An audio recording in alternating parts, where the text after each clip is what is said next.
The rest of the story. The sheriff had heard that the outlaw gang was in town. The sheriff had also heard that they were planning to hold up the general store. So, the sheriff and his boys were waiting for the bad guys that Sunday morning. And sure enough, the gang showed up before daybreak and broke down the front door. But the law moved in pronto. The deputies spotted 3 bandits in the gloom. The deputy lunged for one, caught him without a shot, but 2 of them got away. 2 of them got away. The deputy turned to the sheriff. "Do we go after him?" he questioned. But the sheriff grinned one of those slight, sly grins, the one that says he knew what was happening, and the sheriff just said, "No, let's leave him go." Well, his boys knew why, because they all saw where the outlaws were headed. The outlaws had fled to a wilderness from which it was unlikely they or anybody could ever return. So let the bad land do the hanging, decided the lawmen, and that was that. But this is the rest of the story. We can't know for certain what happened to the 2 bandits who escaped. Probably before long, they were crawling on their hands and knees looking for water. In that no man's land, there's no green horizon, there's no oasis in sight, just utter arid desolation as far as the eye can see.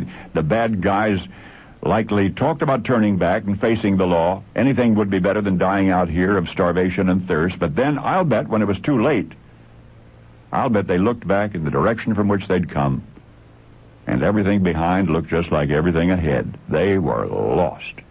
I'm saying that they must have gone far enough to get lost, because by the time they were beyond view of the sheriff and his men, any clue as to where they'd come from would have been out of sight as well. That's how bad this bad land was. Now, they say, you go long enough with nothing to eat or drink, you go crazy, and then you go blind. Well, somebody would find their carcasses someday, the lawmen told the townsfolk, but not everybody agreed. There were those who argued the outlaws had found their way back to civilization. And the more time passes, the likelier that is. You see, the townsfolk would probably have smelled those stinking carcasses by now, being downwind from them and all. And I do mean downwind, and I do mean now, for the adventure of which you've just learned just happened. February 26, 1995, under the jurisdiction of the Orange County, Florida Sheriff's Department. After a recent attempted robbery of Orlando's big general store, which you know as the Sears store. And one thing more, the wilderness into which the alleged robbers fled, the desolate, foreboding wilderness as bad as any badlands in Louis L'Amour fiction, that was the mile upon circuitous, seemingly endless mile of ductwork.